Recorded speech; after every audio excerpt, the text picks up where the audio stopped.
T-minus 10, 9, 8, 7, 6, 5.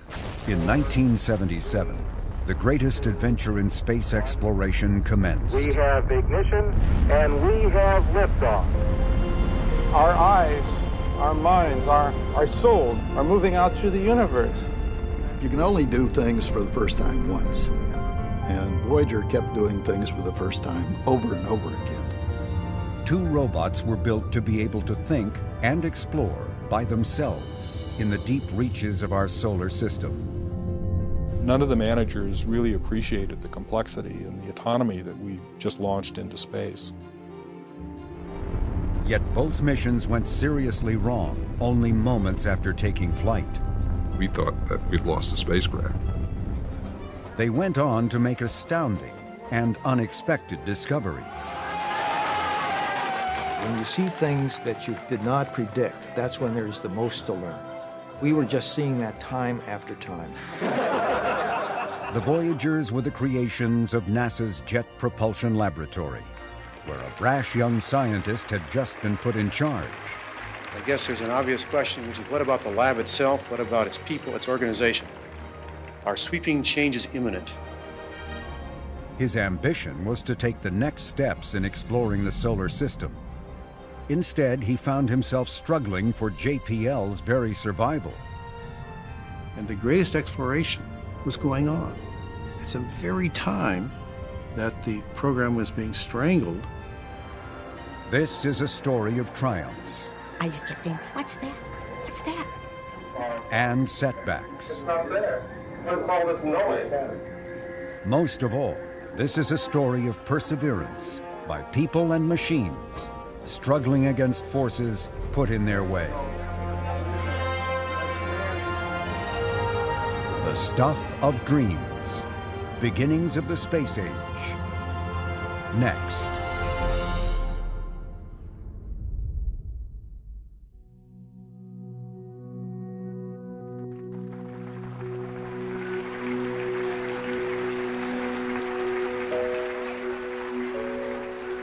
On March 31st, 1976, the employees of the Jet Propulsion Laboratory gathered to witness a ceremonial change of command.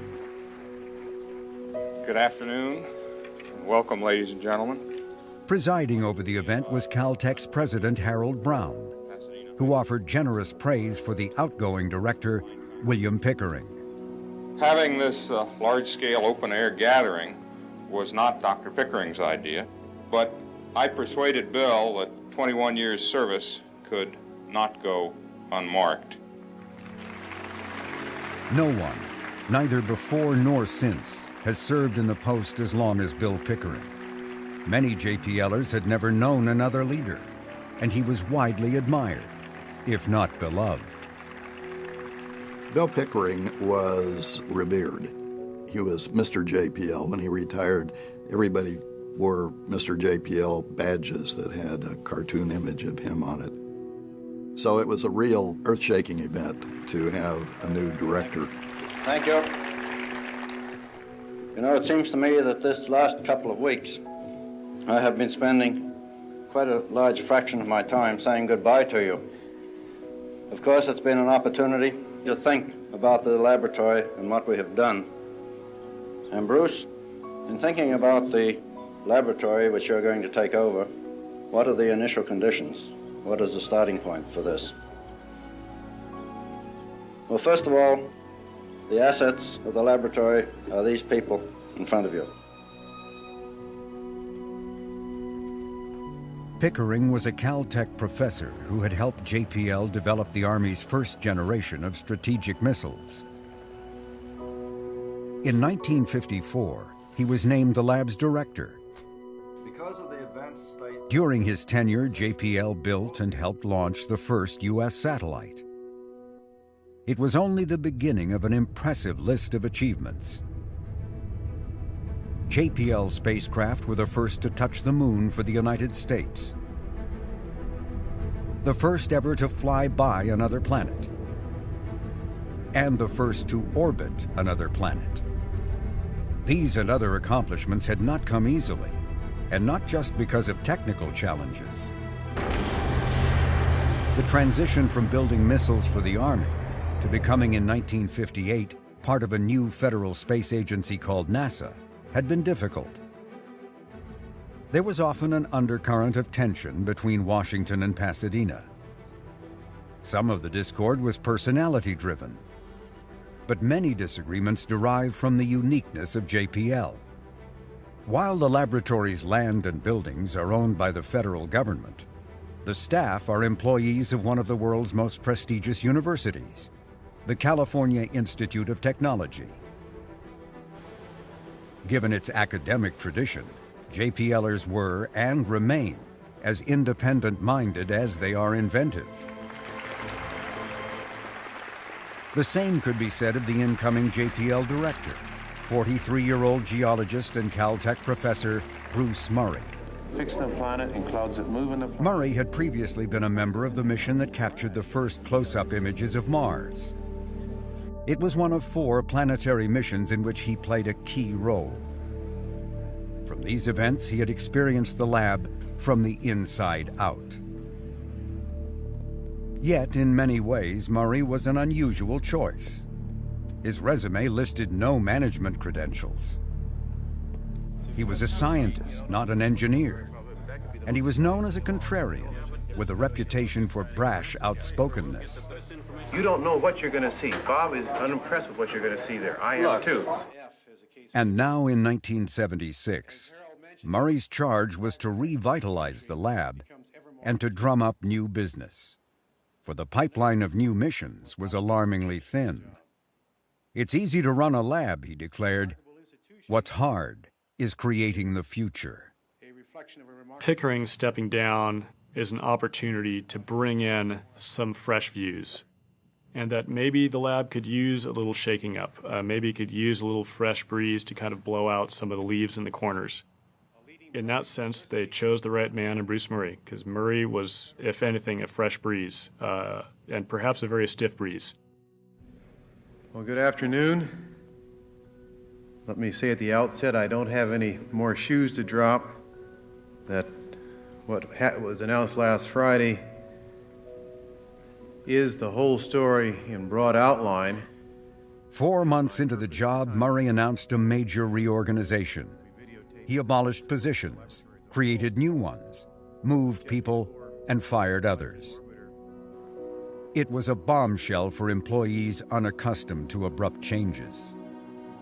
And the timing of the shakeup was especially perplexing. It came right in the midst of JPL's critical role in putting the Viking landers down on Mars.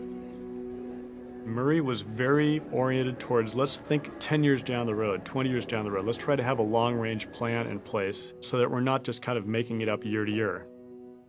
But at the same time, there is this sense of perpetual crisis, and he always feels like there's this immediate crisis at hand. If we can just get through the next 6 months, or if we can just get through this next year, then everything will be great. Good times are just over the horizon. And it's this very funny contradiction between wanting to have, stable long-term plans, but in the short term, it's this just constant ferment and turmoil. And so we're in the anomalous position of riding a crest of success and at the same time having to take rather bitter medicine at times in order to extend that streak into new areas and into the future. Though he did not know it, Murray had just articulated the major theme of his time as JPL's director. His years would be the best and worst of times. The world would witness one spectacular achievement after another. Yet behind the scenes, there was often the threat that JPL might never again build a spacecraft to explore the solar system. Years later, Murray would look back and say, "I had no idea about what I was getting into."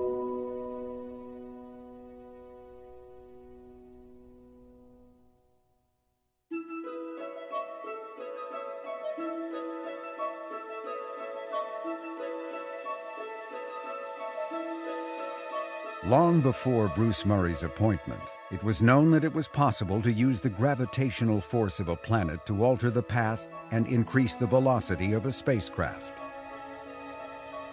There's a lot of elegance in the way the planets move. And when organizations like JPL get smart enough to take advantage of it, there can be elegance in how we go. Under the right conditions, a spacecraft could slingshot its way from one planet to another, what came to be known as gravity assist. Then there was another discovery. In the latter part of the 1970s, all of the outer planets would be aligned on the same side of the Sun. That would allow for a spacecraft launched towards Jupiter to use gravity assist to journey on to Saturn, Uranus, Neptune, and even Pluto. Most exciting was the knowledge that this planetary alignment was rare, occurring only once every 176 years. The next opportunity would not occur until the middle of the 22nd century. It was the chance of not one lifetime, but two. And in 1966, JPL mission designers mapped out an ambitious mission they named the Grand Tour. 4 highly sophisticated spacecraft would be sent out to reconnoiter the outer planets. So we had this concept of an outer planet spacecraft that was radiation hard, had nuclear power, had the capability to repair itself.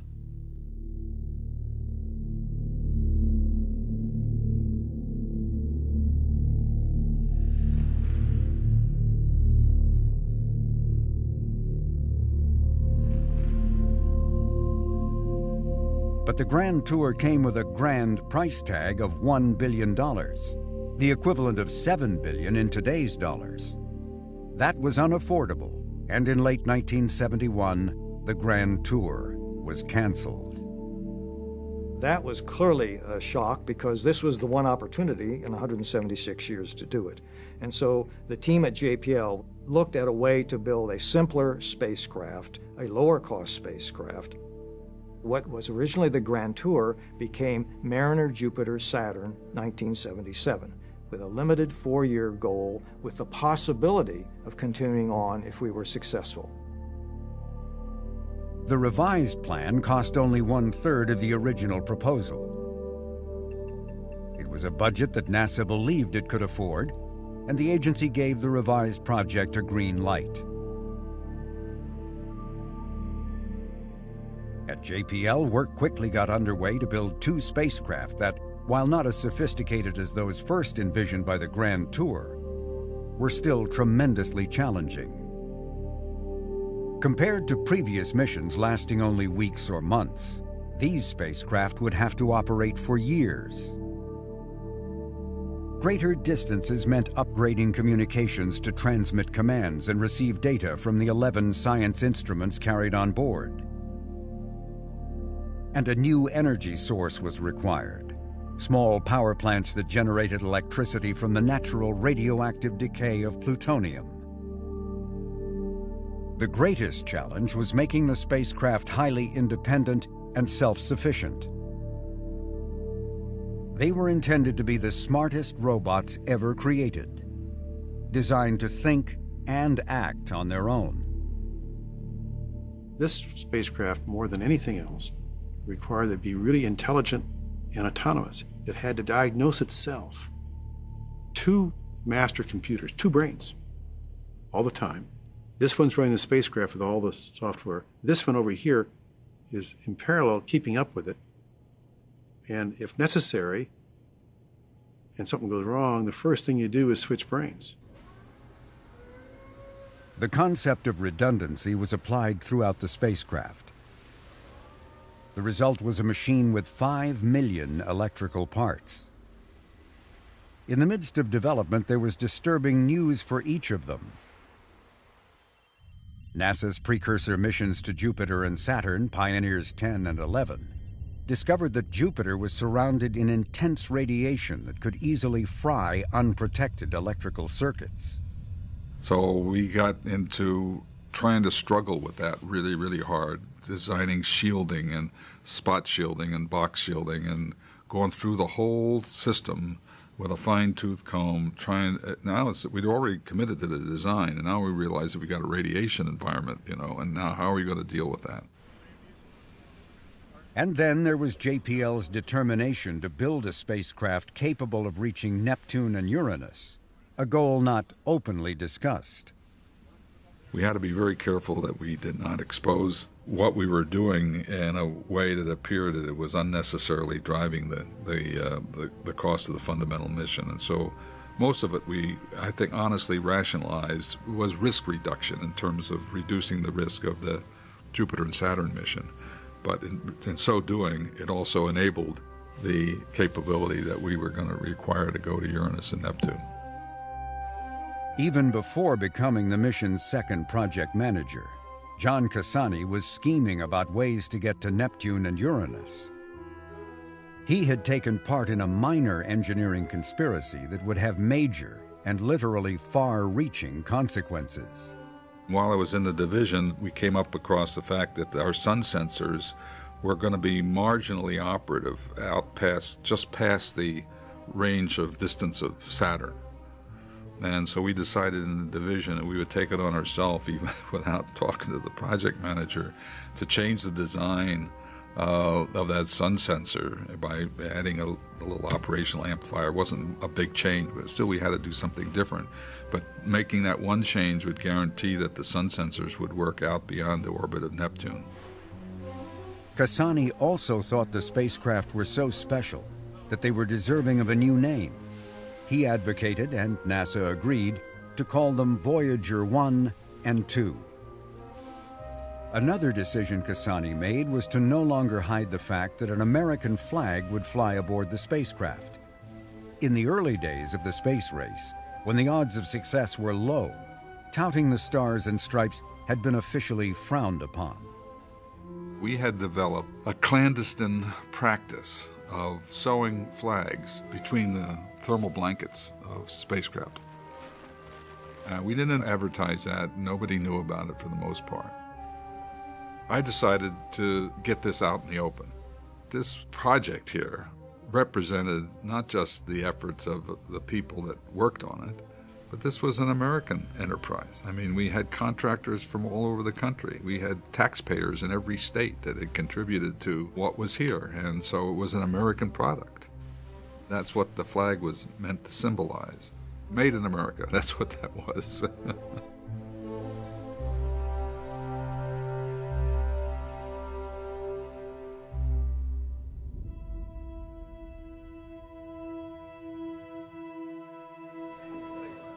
In July of 1976, the much-anticipated launch of the Voyagers was still a year away. Managerial credit for their development belonged to Murray's predecessor, William Pickering, but they would be Murray's to fly.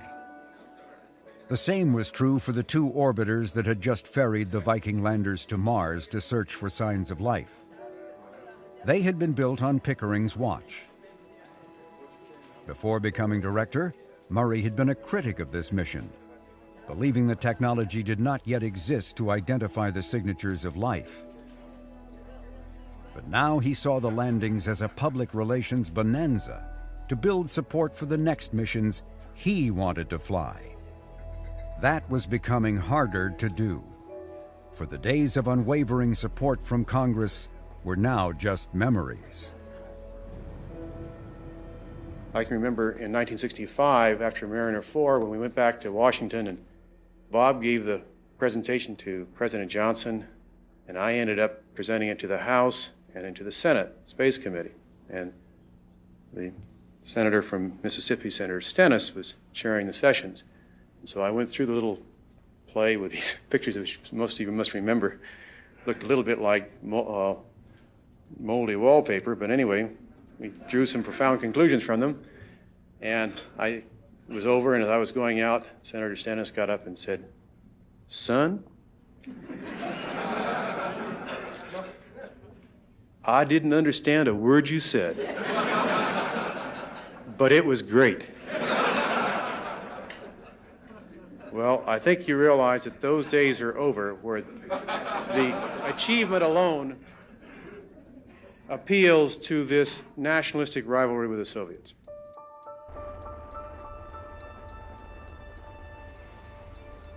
NASA was now in the process of reinventing its human program. betting its future on a reusable space shuttle and a policy that Murray believed was fraught with faulty thinking. At that point, NASA was one-dimensional as an agency, and that was to develop successfully the space shuttle. It had been developed to be a government monopoly run by NASA. The only way you'd be able to get into space was using the shuttle. This is for cargo. This is for communications. It was nuts. It was a patently absurd idea. The shuttle could haul a payload only as far as Earth orbit. To send a spacecraft further required another launch from low Earth orbit using a second rocket. That made the shuttle an especially poor match for deep space missions. When I came to JPL, I realized this was threatening the whole planetary program, and that was my business. Developing the shuttle was an immense task. It was running over budget and behind in schedule, putting pressure on NASA's other missions. One was an ambitious space telescope that in time would come to be known as Hubble. It too was pushing boundaries of technology and costing more than planned. With bills mounting up, NASA lacked the funds to support the shuttle, a space telescope, and ambitions for the next planetary mission. A spacecraft intended not to just fly by Jupiter, but to orbit the planet. In 1977, the Jupiter mission was singled out for cancellation. If that happened, there would be little for JPL to do. Murray decided he had no choice but to go on the political offensive to save the Jupiter Orbiter Probe, or JOP, as the mission was first called.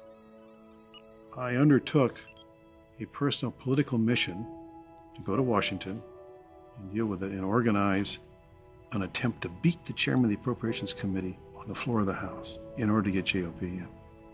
The start or non-start of the Jupiter Orbiter Probe mission had to be voted on individually in the form of a roll call by the entire House of Representatives.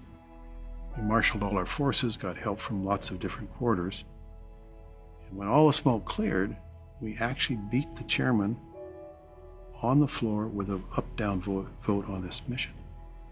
As all of you know, we won that one going away 280 to 131. It was an extraordinary victory and quite unexpected by all the players, both the professionals and the amateurs like myself and others.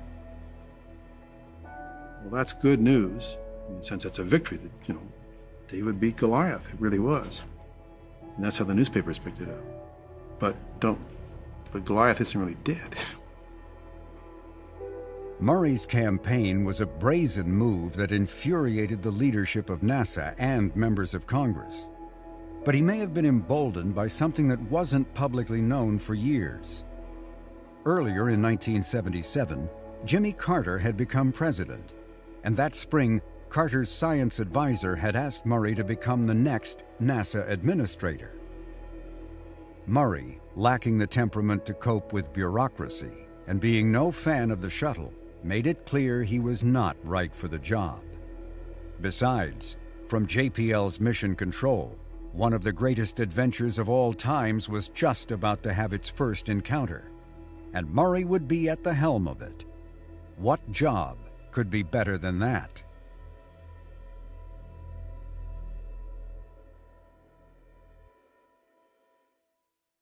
T-minus 15 seconds and counting. T-minus 10, 9, 8, 7, 6, 5, 4, 3, 2, 1. We have ignition and we have liftoff. We have liftoff of the Titan Centaur carrying the first of two Voyager spacecraft to extend man's senses farther into the solar system than ever before.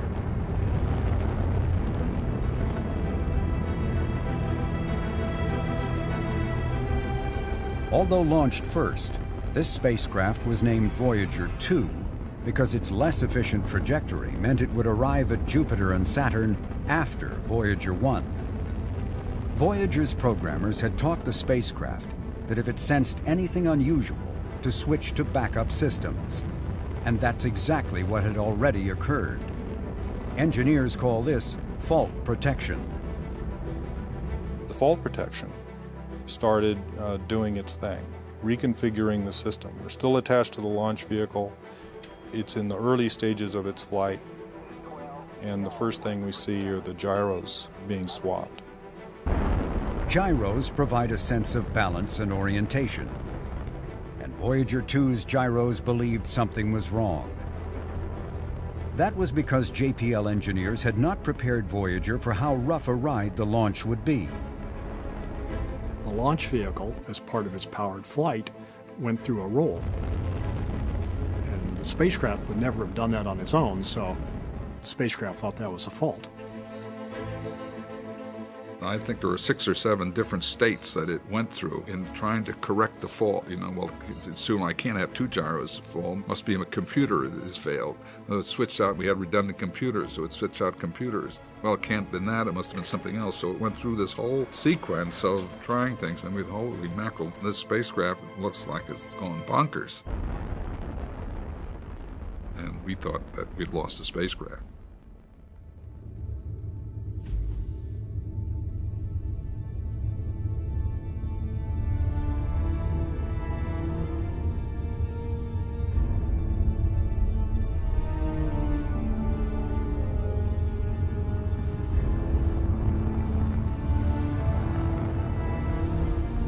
Finally, we got to separate from the launch vehicle and we were on our own, but the problems weren't over.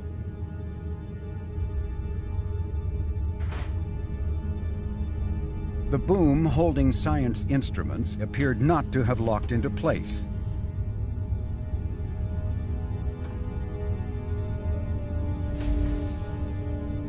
And far worse, the spacecraft was now slowly tumbling.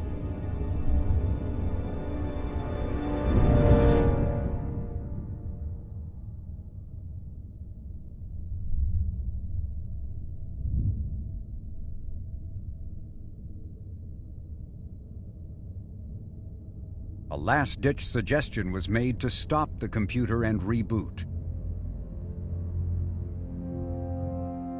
But Chris Jones knew that then the spacecraft would be unable to lock onto the Sun to properly orient itself to head on to Jupiter, and that would mean a lost mission. I knew that part of the story as well as I knew my own name.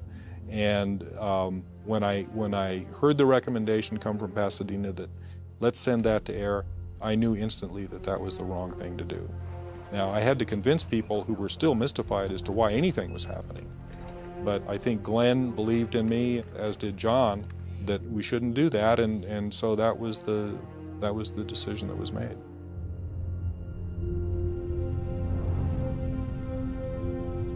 The Voyagers were designed to take care of themselves in the far reaches of space.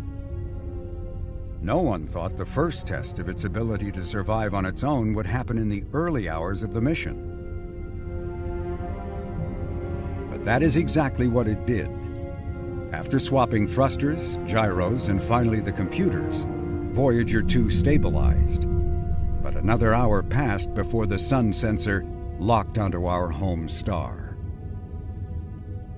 I remember reading the LA Times the next morning. Headline said, "Computer wars in space." Oh my goodness, what are the people going to think about what we're doing here? The spacecraft and the computer system did exactly what it was supposed to do. It outsmarted us. None of the managers really appreciated the complexity and the autonomy that we just launched into space. Bruce Murray cornered me outside the conference room and made a remark that I'll never forget. He said, "I never knew that we could build things like that at JPL." He was just overtaken by the complexity and the ingenuity that the Voyager spacecraft had.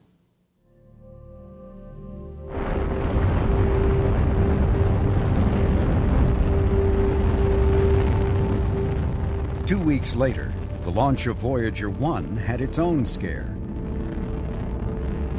This time, though, the problem wasn't with the spacecraft, but the launch vehicle.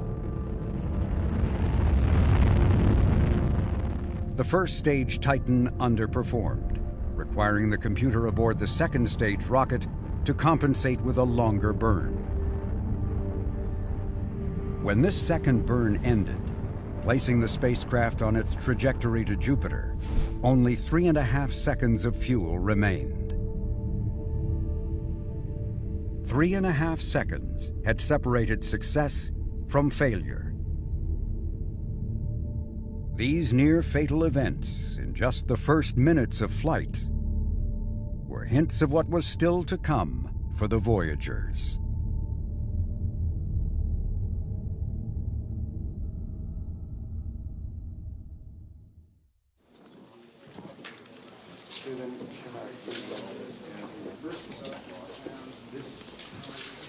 The Voyagers were just underway, but already they had caught the imagination of the world.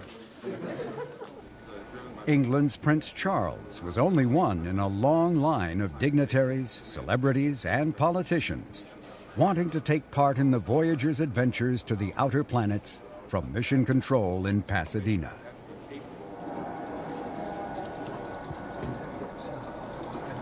Station 43, this is Voyager Command. Voyager Command, 43. Please turn command modulation on at this time. Roger, stand by. The spacecraft promptly responded to the Royal Command, but the Voyagers weren't always so obedient. Even after the difficulties of the launches, mission engineers were still underestimating the complexities and independence of the machines they had created. And because they were so smart, it took a lot of time to learn how to fly these spacecraft. So initially, for the first 6 months, we were constantly trying to catch up in our learning how to fly these spacecraft safely. A problem with Voyager 2's thrusters was causing it to behave erratically.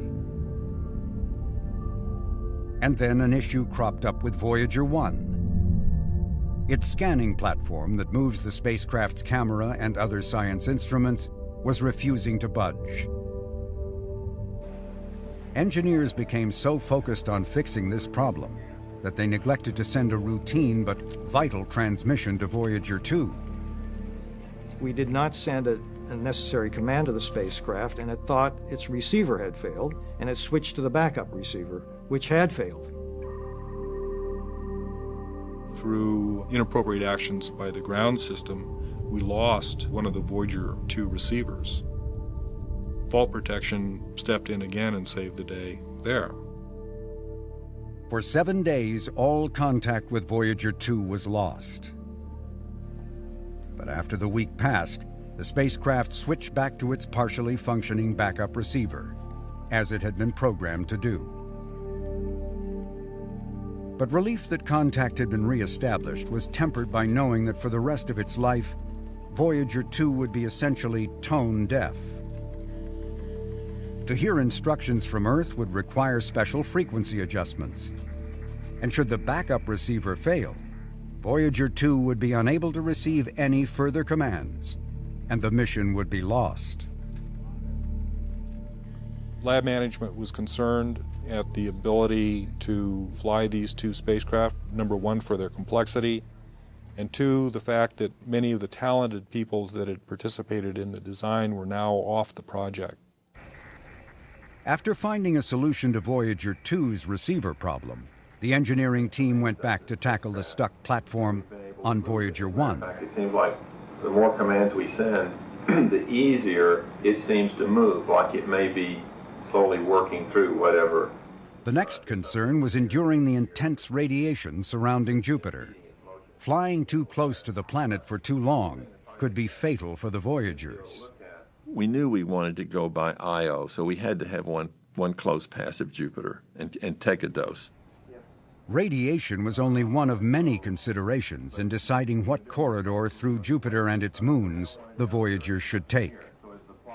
If you looked at all of the launch arrival combinations that we could have, there were something like 10,000 of them. And there seemed almost as many questions. What route would provide the most science? By what combination of instruments?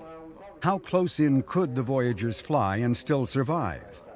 And how could Jupiter's immense gravity be best put to use? Calculating that answer really was a case of rocket science. Jupiter's a huge planet. We're going to use it for gravity assist. You swing by the trailing side of a very large body. It changes the direction of the velocity vector. When you add that back onto Jupiter's speed around the sun, you get an increase of spacecraft speed relative to the sun, not to Jupiter, to the sun. And that gives us about 16 kilometers per second. It doesn't come for free. Jupiter is slowed in its orbit by 1 foot per trillion years because you have to preserve energy and momentum throughout the solar system. A major decision was to make Voyager 1 the daredevil mission. It was set on a course to fly closer to Jupiter on a riskier trajectory deep into the radiation zone. If the science objectives were met, the second Voyager would execute a more cautious approach, and one needed if the spacecraft had any hope of going on to Uranus and Neptune.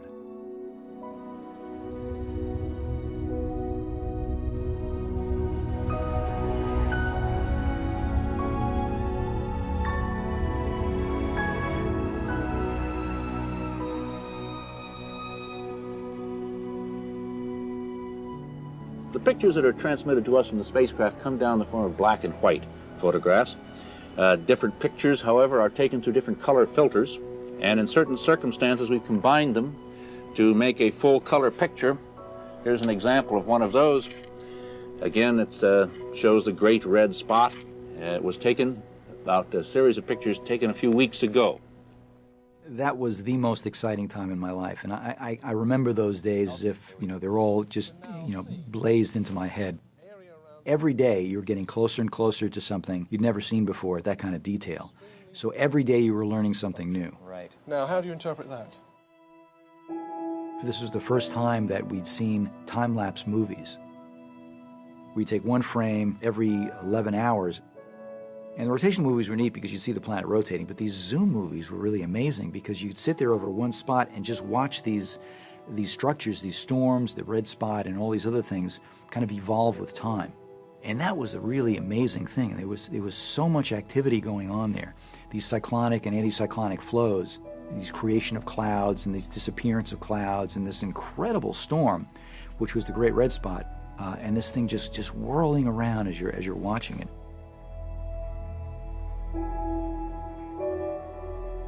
Almost as amazing as these images were the animations that provided viewers with an entirely different perspective and identity with the Voyagers. These spacecraft are millions and millions of miles away, okay? Sure, they're going to send back pictures. But wouldn't it be great if the public could ride along, could sort of be peering over the Hawking antenna, looking at the planets and moons coming up? That would make people feel a part of the mission. That would be a way to engage the public. Computer graphics was just emerging, and Kohlhase learned of a young man named Jim Blinn, who had recently earned his PhD in this new field. There's a famous quote from one of Blinn's old mentors. There are a dozen leaders right now in computer animation, and Jim Blinn is 6 of them. Blinn developed these very sophisticated computer algorithms, which were at the time extremely cutting edge. As time starts moving forward, Jupiter is rotating in the background. All the horizontal lines are the paths of the satellites as they go around Jupiter. Here we are flying in towards Saturn. We fly underneath the rings of Saturn, but we're underneath the plane of the rings, so we're not going to collide with them, we hope. These were just wireframe animations. When Blinn put textures and skins on the planets, the result for viewers of that time was spellbinding.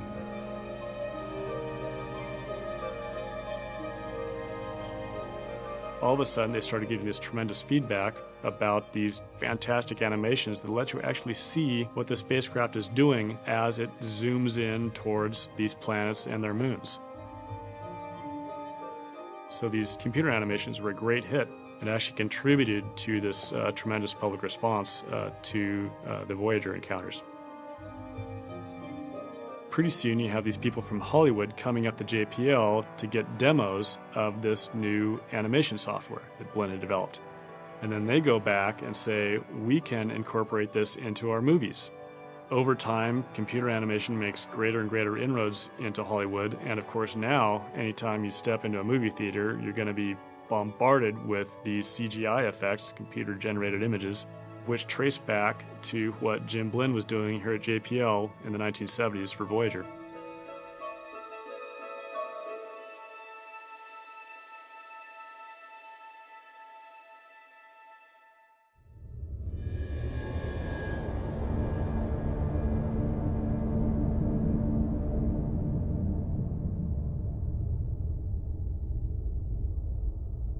For 7 years we'd been preparing, and suddenly for a period of several months we were overwhelmed with a flood of discoveries, one after the other, many every day. One of the challenges we had in planning, because all this has to be pre-planned and all has to be loaded onto the spacecraft and then executed automatically. What do we look at? When? What do we observe at what time? Ed Stone was, and remains, the Voyager project scientist, the only person ever to hold the position. It has proven to be a plum assignment, but Stone, a Caltech professor of physics, had to be convinced to take the job. And eventually I realized that this was really an opportunity of a lifetime because we were going on a journey of discovery. Stone knew that taking the position would mean coping with sizable squabbles among a science team numbering over 200. But his low-key temperament made him an excellent choice for reaching consensus when faced with competing interests. We would occasionally have conflicts that seemed irresolvable. We would prepare a presentation for the project science group saying, these are the alternatives, and we have to choose one or some combination of two of them. Dr. Stone, at that point, would hear from each of the teams what their opinions was, and then he'd say, okay, this is the way we're going to do it, and that's the way we did it. I think the point is that, you know, we don't want to work the problem here. If there are some problems, I mean, there's an outside forum to do it. Sure. It was a great training ground for learning how to handle conflicting science requirements. There's a phrase that shows up in discussing science conflicts. My science is better than your science. And if that's your only argument, you're not going to win. You've got to convince the other guys that you've got a point that your science is worth doing and it's worth trying to accommodate it. And that's what Ed was very good at. Meanwhile, Bruce Murray was out promoting the flyby and its significance. Just as he had done for the first flyby of Mars, Murray arranged a public event at Caltech featuring the same panel of thoughtful speakers. The only difference was that this time, Arthur C. Clarke, author of 2001, appeared via a recorded message air-shipped from his home in Sri Lanka. I'd like you to meet my friend Hal Jr., Christmas present from Hewlett-Packard back in 1969. Still going strong after nearly 10 years and showing as yet no signs of rebellion. When Bill Pickering was here for dinner the other day, he gave me this photograph taken from Voyager 1 in January, about 50 million kilometers away. And this is very much the view I had through my 18th Celestron last night. And this is part of a remarkable historical transition which is happening in the late 20th century, in which we are for the first time learning the realities, not the myths, of our little swimming hole in space. We are crossing a profound boundary in our own solar system. If I may borrow a Saganism, we are all guilty of inner solar system chauvinism. Tonight, our eyes, our minds, our souls, our blood are moving out through the universe. A million years from tonight, this evening that we're sharing together will be looked back upon by people who will say how fortunate those people were to have participated in this evening. So we have to relish every second, every minute, every hour of the evening and the morning to follow here, because we're part of history.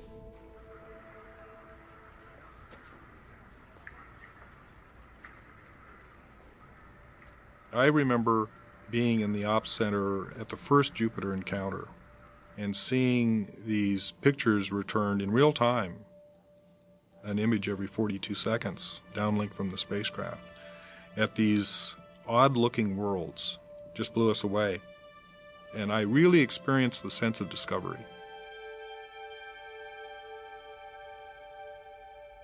With me now is Dr. Torrance Johnson from JPL, also a member of the imaging team. Torrance, we've seen these incredible pictures. Would you care to give me a feeling what that means to you? Well, first of all, it's a culmination of a long waiting period for all of us. What I wanted to see was what these places were really like as worlds, and they didn't disappoint. Every one of these objects was different. They weren't all just cratered up icy mud balls.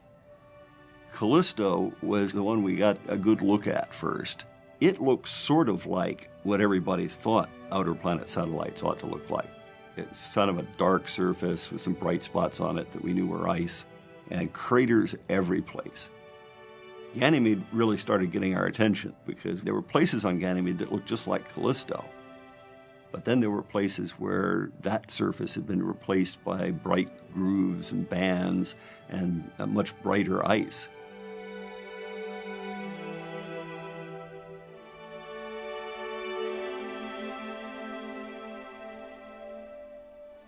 There is always a trade-off on the encounter.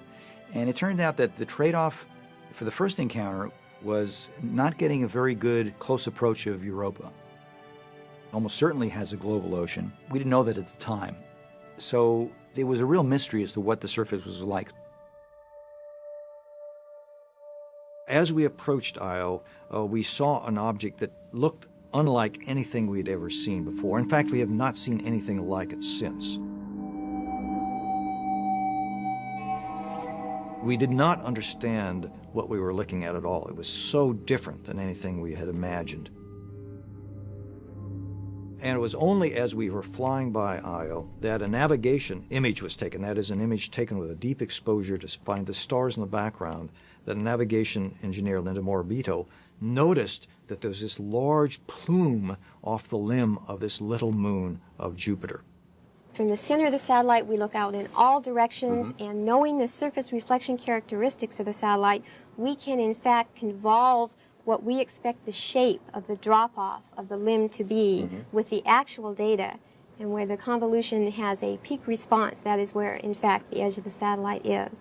When I did some special processing on the picture to bring out the very dim image of the satellite, this enormous, anomalous object emerged. And I just kept thinking, what is that? What Morabito saw beyond the edge of Io looked like a ghostly moon. I just kept saying, what's that? What's that? And I couldn't find an answer, but I had to keep asking. And even in the first initial seconds, there's nothing like that, like something unexpected, that large, that anomalous, that coherent in its appearance. It's unforgettable, beyond anything a person could ever expect. The phantom moon turned out to be a gigantic plume of gas and dust, shooting skyward from a volcano. And that was the first indication that this is the most volcanically active body in the solar system, 100 times more volcanic activity than Earth. And yet it's just a small moon orbiting this giant planet. What we actually see in the frame. Now looking at the A colleague urged Morabito to write down how it felt to have made science history. I would glance up at a monitor to see Jupiter absorbing the beauty of Jupiter's cloud patterns. And then there was Jupiter's moon Io. No one could have imagined Io. I was very surprised by one of these post-encounter frames. I sensed that I was seeing something that no human being had ever seen before. It was the stuff of dreams.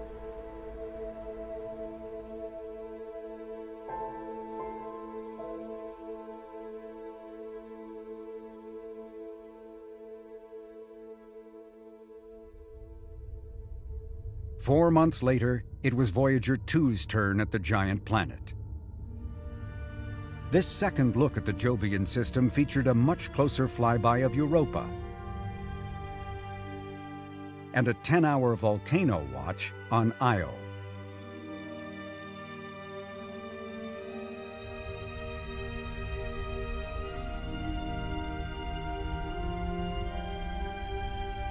All told, the two Voyagers took more than 33,000 images of Jupiter and its major moons.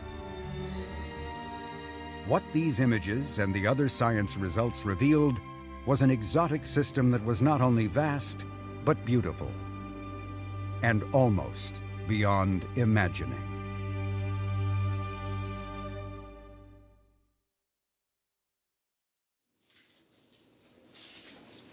I'm determined as president to make sure that the United States always maintains its leadership in space exploration. 1 year after Voyager 1's encounter with Jupiter, Bruce Murray was among a small entourage invited to the White House, where President Jimmy Carter announced Voyager had been awarded the prestigious Goddard Memorial Trophy. I think the whole world was enraptured on two occasions in 1979 when the Voyager passed by our largest planet, Jupiter, and sent back some absolutely remarkable photographs that... The ceremony was an ironic reminder.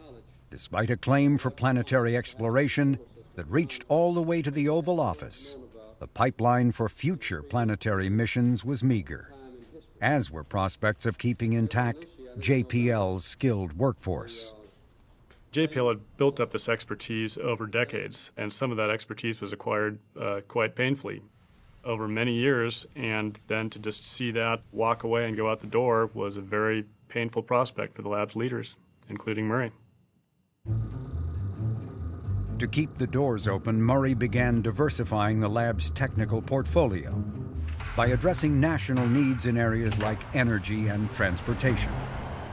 But it was a low time in spacecraft employment, and it kept some talented people in storage for a while, if for no other reason it had its value in that regard. The lab put its know-how to work exploring how solar panels could be used to meet everyday energy needs. Another hope in the midst of the oil crisis was to put all-electric and hybrid automobiles on the highway. And if the lab could build a nearly autonomous robot that could operate millions of miles away, how could that same know-how transport people on Earth without a driver? Working for the Defense Department was another area that the lab was tentatively exploring. But foremost on Murray's hope for the future were new planetary missions. He declared they could no longer be sold on science merits alone. Those kinds of missions Murray labeled gray mice. He wanted ideas that could also catch the public's imagination. Such concepts were deserving of an unusual name, and Murray gave them a colorful one. Purple pigeons.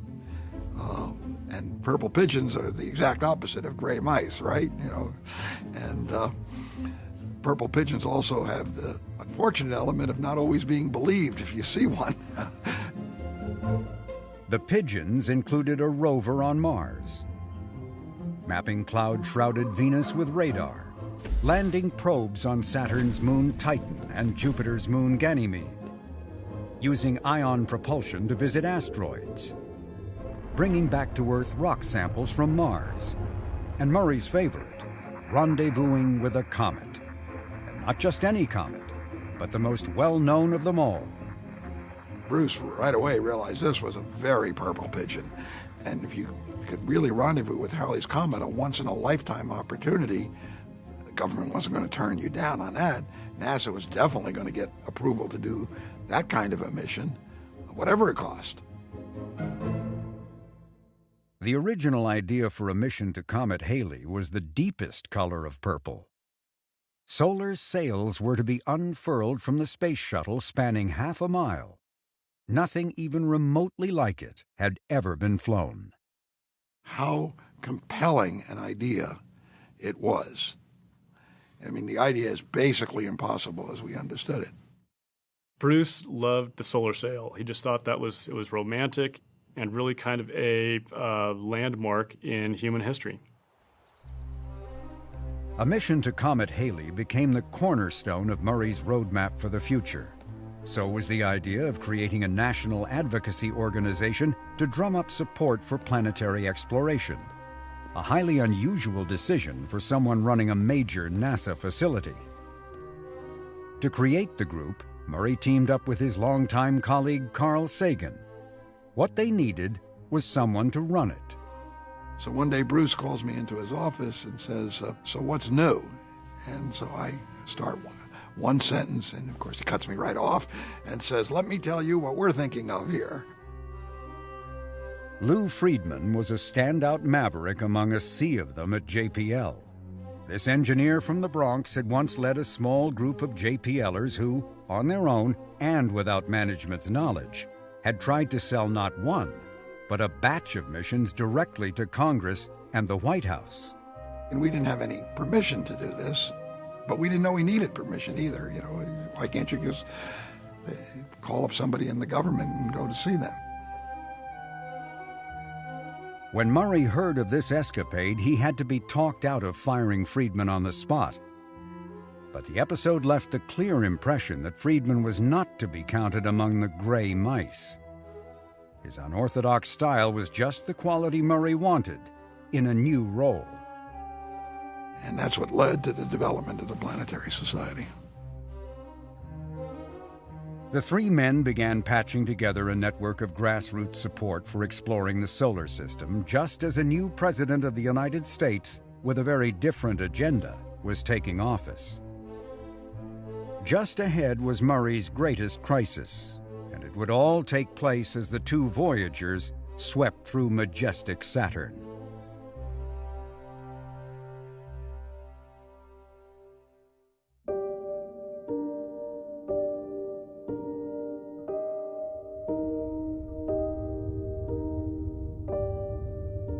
As Voyager 1 bore down on Saturn, the spacecraft was clocking nearly 1 million miles a day. And each day, Saturn revealed itself in some new way. This faint one, this faint one. Among the tremendous surprises there was that we could be, still more than 1 million kilometers away, and we could see structure in the rings. All right, look at that. That's nice. That's real nice. Let's see the other. And one of the things I got involved in very early was the discovery of the spokes in Saturn's rings. And that was really super exciting. Exciting and mysterious. Scientists could only speculate on what might account for such ghostly dark streaks. More and more, the rings were revealing their intricate and baffling structures. Some of them, scientists joked, seemed to defy the laws of physics. But they were all stunningly beautiful. Well, here's the kind of experiment that's being done. It's just to lay down a series of images. The rings themselves were much more complex than we imagined. The F ring, which is a very narrow ring, had these two shepherding satellites that had been predicted, but it was also kinked and braided. For many scientists, the moon Titan was as important as Saturn itself. Titan is so large that if it orbited the Sun rather than Saturn, it would be called a planet. It was already known that this was the only moon in the solar system having a substantial atmosphere. This might be a place, some scientists theorized, that resembled the Earth before life arose. And that made this moon an irresistible target. But getting the best possible views came with a steep price. It required Voyager 1's tour of the planets to end at Saturn. That was the choice made, for Titan was deemed that important. And we even had contingency plans if we had somehow or another failed with Voyager 1 to get good Titan data. There was a contingency plan changing Voyager 2 to pick up Titan, but abandoning the outer solar system. There was this great hope that we'd be seeing down to the surface through this thick atmosphere. And we would discover, amazing things. As we got closer, at the time when we should have started to see features and resolution, it was awfully blank. Although the hazy images of Titan were disappointing, the atmosphere was found to be, like our planet, rich in nitrogen. As hoped, this was in some ways a primordial Earth. After Titan, Voyager 1 swept underneath Saturn and then rose up out of the plane of the ecliptic and headed up towards interstellar space.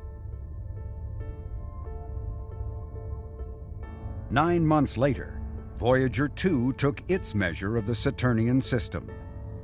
Just as at Jupiter, the Voyagers found Saturn and its varied moons to be a mini solar system. All the moons are different. They all seem to have had a geologic life. They were not just frozen, ancient objects heavily cratered. Each one had a unique story to tell. Enceladus, with its diverse terrain, was one of the strangest and most mysterious objects in the solar system. The surface of Iapetus, for some reason, was an odd mixture of black and white, looking every bit like the Chinese symbol for yin-yang. The pitted surface of Rhea gave testimony to its ancient age and the violence this moon has endured. Mimas's massive impact crater had an eerie resemblance to the fictitious Death Star in Star Wars. Then there was Saturn itself, a world not nearly as serene as it might seem. Here, butterscotch storms raged at over 1,000 miles per hour. Faster winds on Saturn than on Jupiter, even though there's less sunlight, less energy, faster winds. It's just one puzzle after the other. By now, as one scientist put it, the bizarre had become commonplace. The scientists knew that this was an epoch-making experience. Their knowledge of our solar system was advancing so quickly just because of these encounters. And I think the scientists realized this. They got caught up in this enthusiasm. Their curiosity was bubbling over.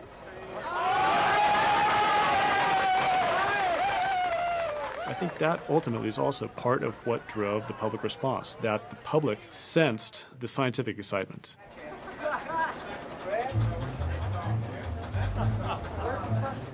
News crews start descending on JPL. You start having all these news vans out in the parking lot. You have the press conferences attended by hundreds of people from the media.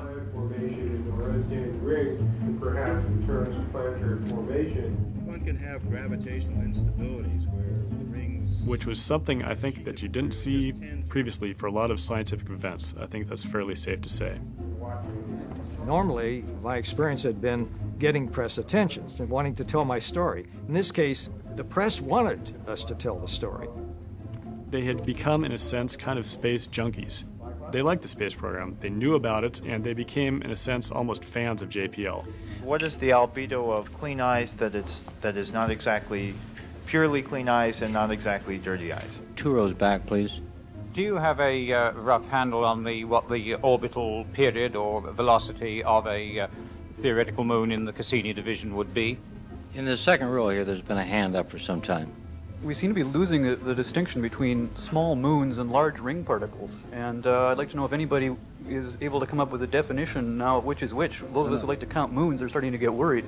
It's purely semantics. I mean, after all, every particle in the Saturn ring system is, in effect, a tiny satellite in orbit around Saturn. This was a wonderful environment to engage the media and therefore the public in the whole exploration and discovery and scientific process. And we needed to organize ourselves so that, in fact, we made maximum advantage of that opportunity to communicate what excited us, what we were learning, and what this process was all about. This process works when you have... That required a major change in how soon science results were announced to the world. What came to be known as instant science. We did this by having these science meetings every day, and out of that science meeting, I would then decide which topics were ready for presentation to the press the next day. It was taken August 15th. August 15th. And we were 10 days with 10 million kilometers out. 10.5. Right. So that means we have a resolution of 20 kilometers per line pair. Okay. You guys take a long time to get your developing done.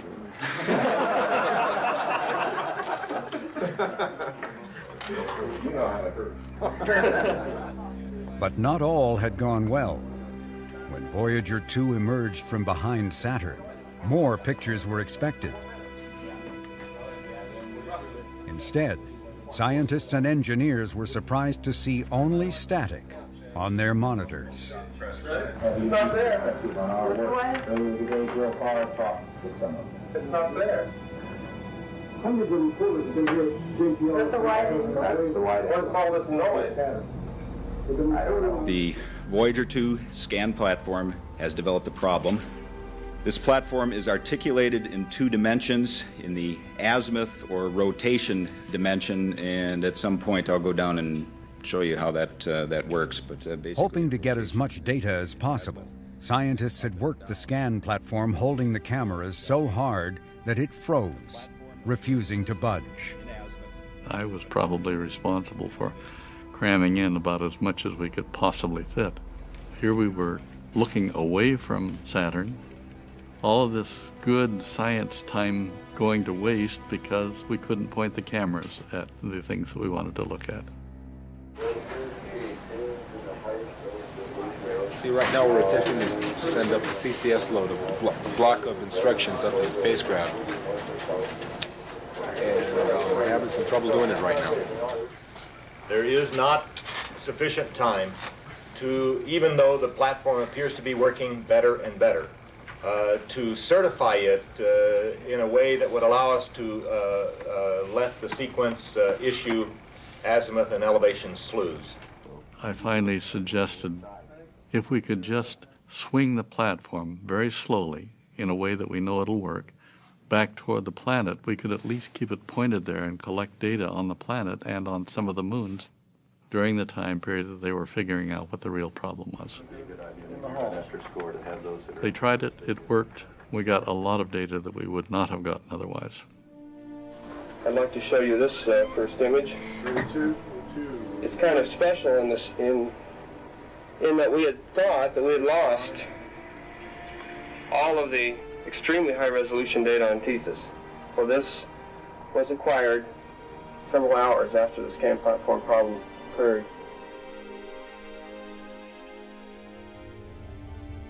Just as at Jupiter, the Saturn flybys were an enormous success, both in terms of science and public acclaim. And because Voyager 1 had done its job, Voyager 2 had been able to stay on a trajectory headed for Uranus and Neptune. Once again, there was a treasure trove of data for scientists. And for the public, the images of Saturn had been captivating. One in particular had special meaning for Bruce Murray. There's a picture, and it's up close, and it shows beautiful Saturn with the rings around it. You can see the shadow of the rings on Saturn. You can see that the rings are actually transparent. Elegant thing. But then as you look at it, you realize you're behind Saturn looking back at the sun and the Earth. That's a fantastic sense. You, the viewer, your brain, is behind Saturn. To me, that was a mind-blowing experience. It still is. For Murray, the Saturn encounters were a bittersweet experience. For in the midst of this moment of triumph, JPL's very existence was in doubt.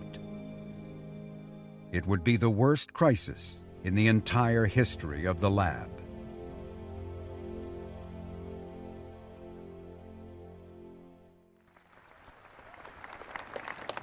Bruce, I present this medal to you for outstanding direction and inspired leadership of the Jet Propulsion Laboratory in accomplishing the Voyager's epic mission, which gave mankind more knowledge of Jupiter and Saturn than produced in all of recorded history, and which shall serve as a lasting tribute to your distinguished service to the Jet Propulsion Laboratory and the National Aeronautics and Space Administration.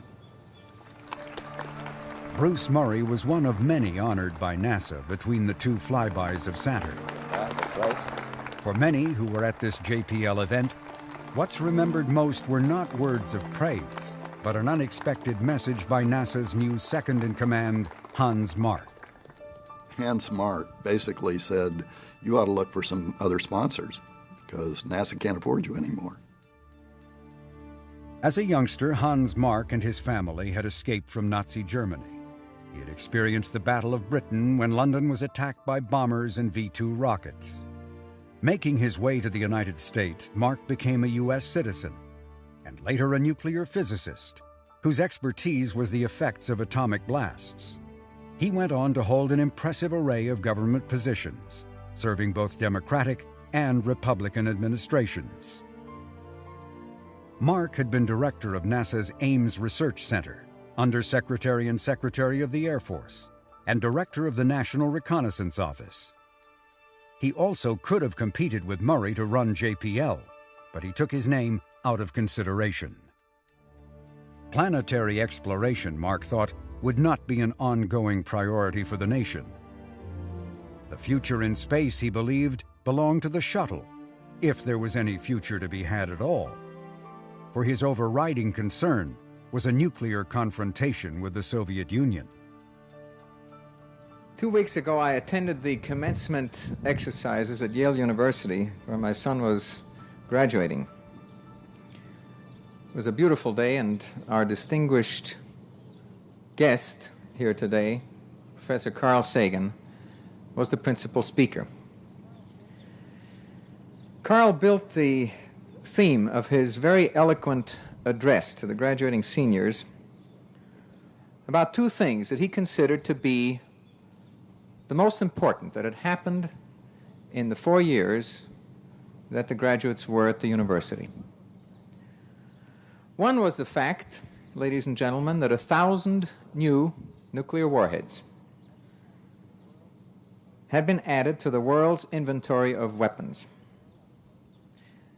And the other was that Voyagers 1 and 2 had explored for the first time the outer reaches of our solar system. Let me talk about the warheads briefly, because I just spent 4 years in the Department of Defense trying to come to grips with this problem. All of the approximately 1,000 nuclear warheads that Carl mentioned in his speech were added to the world's inventory by the Russians. There is no doubt at all that this great expansion of the Russian nuclear inventory represents a profound new challenge to this nation.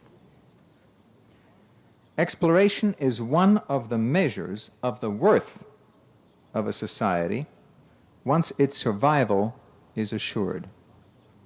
JPL is basically surplus in Mark's view. What he thought JPL should be doing is going to work for the military. Here is this great resource of all these very capable expert engineers. Let's not just cast them aside. The nation has very pressing needs for military, including military space. Let's put JPL to work for the military while NASA concentrates on the space shuttle. And of course, Bruce Murray did not agree with that.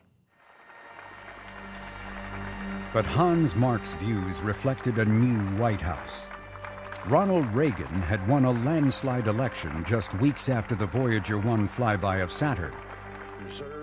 A major theme of Reagan's campaign had been to reduce the federal budget while increasing military spending that would create a new ground and space-based system to fend off a nuclear attack, what came to be known as Star Wars.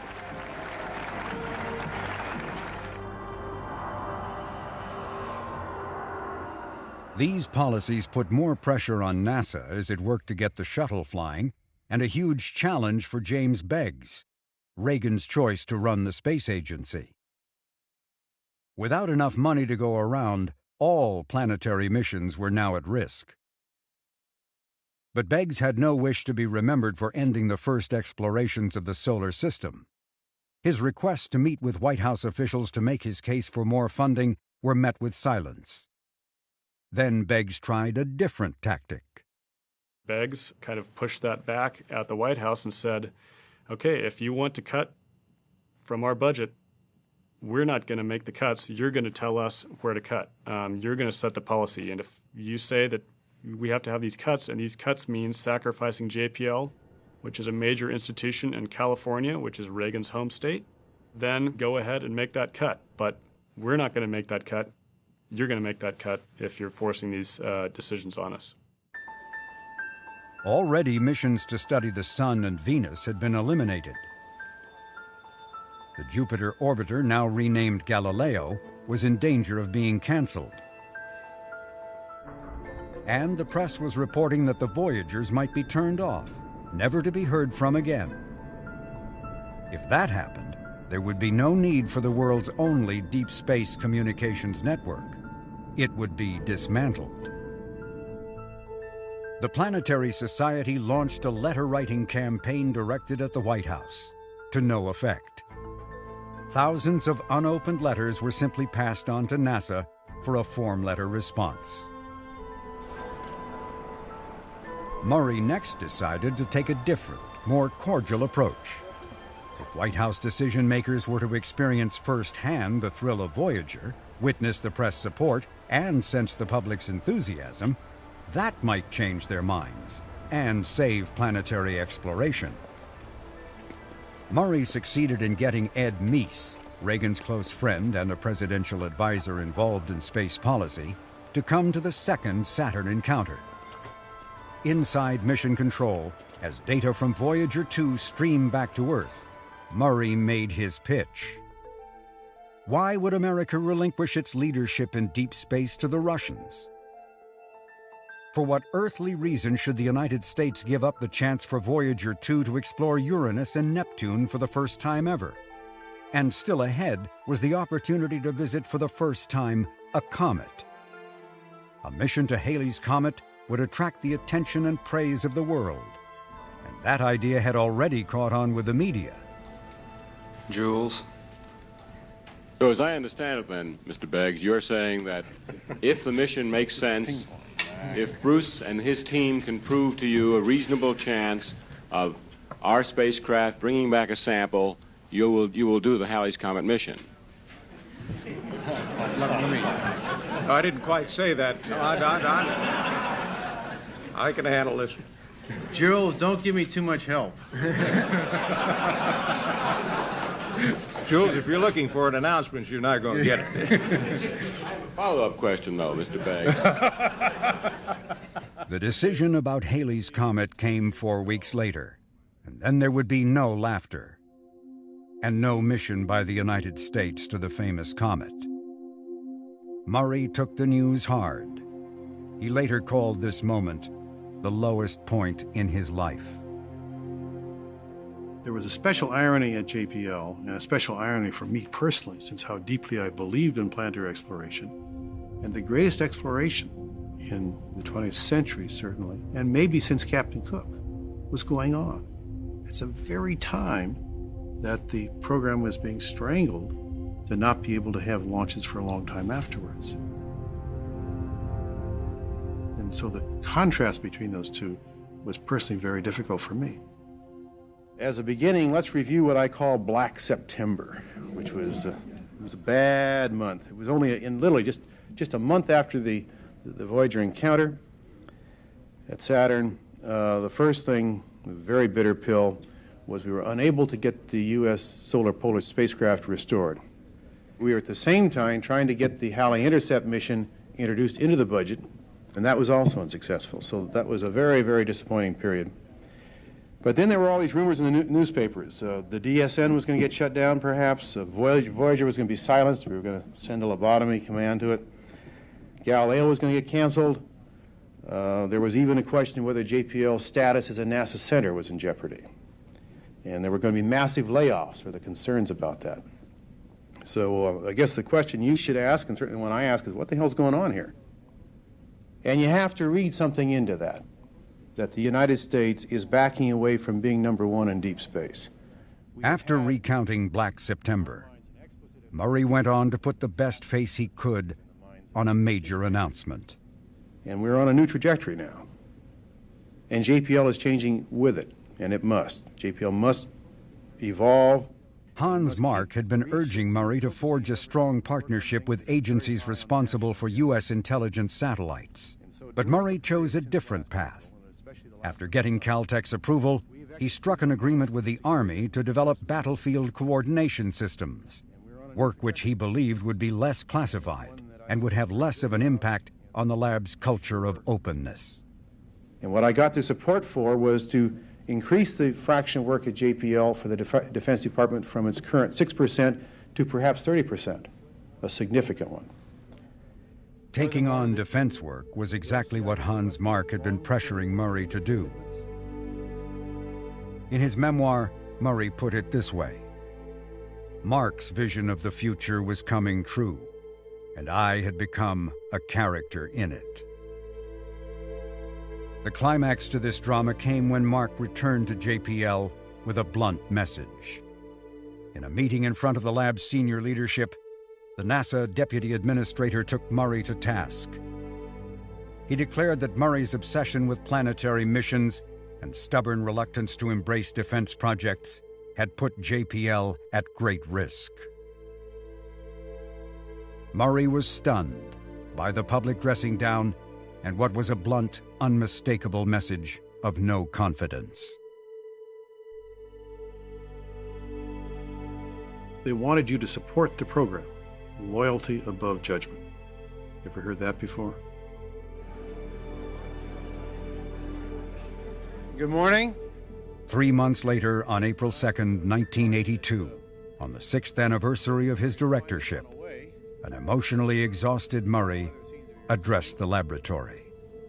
The last several years have been especially hard on dreamers and visionaries like so many of us at JPL. Now that we have passed the nadir point, recognized a change, shifted direction slightly, negotiated the initial arrangements to permit a new direction for JPL, the fact is that the director himself has got to ask himself, is he willing to lead JPL entirely through the next decade? But that time has come, and I have notified President Goldberger of my intention to step down as JPL director later this year, and Mr. Beggs has also been notified.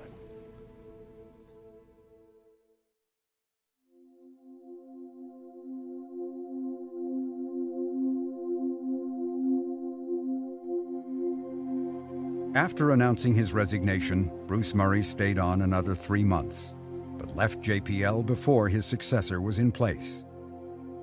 Murray returned to Caltech as a professor and continued his involvement in the Planetary Society until his retirement. He died in 2013 at the age of 81. Murray had been best at seeing the big picture. His criticisms of the space shuttle were tragically borne out. The loss of Challenger led to a dismantling of the policy that the shuttle would deliver all U.S. payloads into space. He had once said that running a lab is easy, creating the future is the hard part. But Murray's vision for JPL was not realized. By his own assessment, he had at best led a strategic retreat from JPL's golden age. It may have been all anyone could have done. And while one crisis after another had thwarted his plans, many of his purple pigeons would eventually fly years later. Venus would be mapped with radar. Ion propulsion would be used to propel spacecraft to comets and asteroids. An orbiter would circle Saturn, and a probe would be dropped onto the surface of its moon Titan. And rovers would rove on Mars. At the time of Murray's departure, he could take comfort in knowing that JPL was still exploring the solar system. The mission to Jupiter had survived, and the Voyagers continued on with their adventures. Ahead were Uranus and Neptune, and all that existed beyond. What awaited the Voyagers, one could only guess and hope. In 1982, the same could be said for JPL.